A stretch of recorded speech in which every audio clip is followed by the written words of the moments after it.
Hello everyone, and welcome to the next installment of Marvelathon. We got a special one for you today, for you see, we are talking about the true beginning of the MCU. We're going back to the golden age, baby. Before the Avengers, that group of movies, the Hulk, Iron Man, Thor, Captain America, these are a very special bunch of movies because it was before the MCU playbook on how to make a movie came out. It was before it got too convoluted, too much setup for everything else.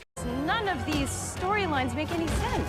There was just this special little handful of movies that focused on character development, that focused on story, that focused on being a good movie first. It reminds me why we fell in love with these comic book movies in the first place. It was very bold of Disney to assume that Eyes of Wakanda is a more deserving beginning to the entirety of the universe. Just these 4 short episodes, I almost gave up on Marvelathon after watching just the first series. I thought there was no hope, but then I had to ask myself, what would Steve do? So I tightened my shield, stood up, and I loudly said in my closet alone to nobody, I can do this all day. Captain America follows the story of Steve Rogers, a man blessed with a strong soul but cursed with a weak body, who after trying to join the military quickly realizes this might not work out. That is, until one day a seedy German scientist watches from the shadows. A quick dose of mega steroids and our hero is born. What better to do with this newfound physical and mental prowess? Why, fight Nazis, of course. This really is one of those movies that only gets better the more times you rewatch it. The more you realize what Marvel has become,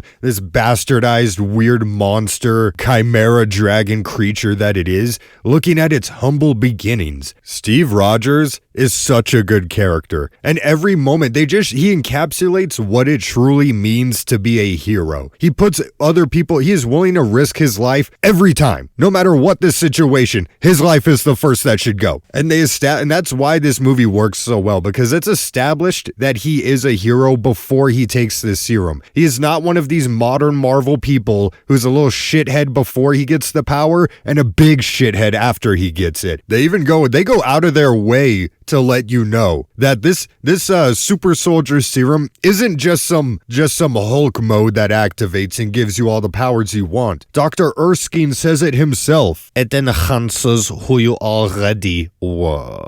Which ties in wonderfully to Red Skull, the villain of the movie, who has also taken the soldier serum, but it horribly deformed him and made him more evil than ever because that's who he was on the inside. Which I just gotta say, the idea to put Hugo Weaving as Red Skull, chef's kiss. Any character, especially a villain played by Hugo Weaving, is automatically just one of the greatest villains of all time. That dude knows how to lock it in. And it's every character that's given this attention to detail. Whether it's Bucky being Steve's best friend, that's established how close they are, that they would die for each other just for the tragedy of him becoming a Nazi test subject. Captain America really is the most tragic character in all of the MCU, and he deals with it better than anybody else. The ending of the movie is still one of the most beautiful, most sad scenes in all of Marvel. Him talking to Peggy Carter, setting up a date that they both know is never gonna happen. She's just trying to comfort him in his last moments. That shit hits hard, dude. To this day, I cry every time. And this movie in particular is so important because it wasn't the first Avenger movie to come out. Iron Man had already come out. The Hulk had already... This was, I think, the last one before the Avengers. But still, it is so important because Captain America is the leader. He's the backbone. They had to come in late and establish why he's a fucking dog. And they did it. I could rewatch this movie every day and I would be just fine with it. Whether it's the old school atmosphere, whether it's the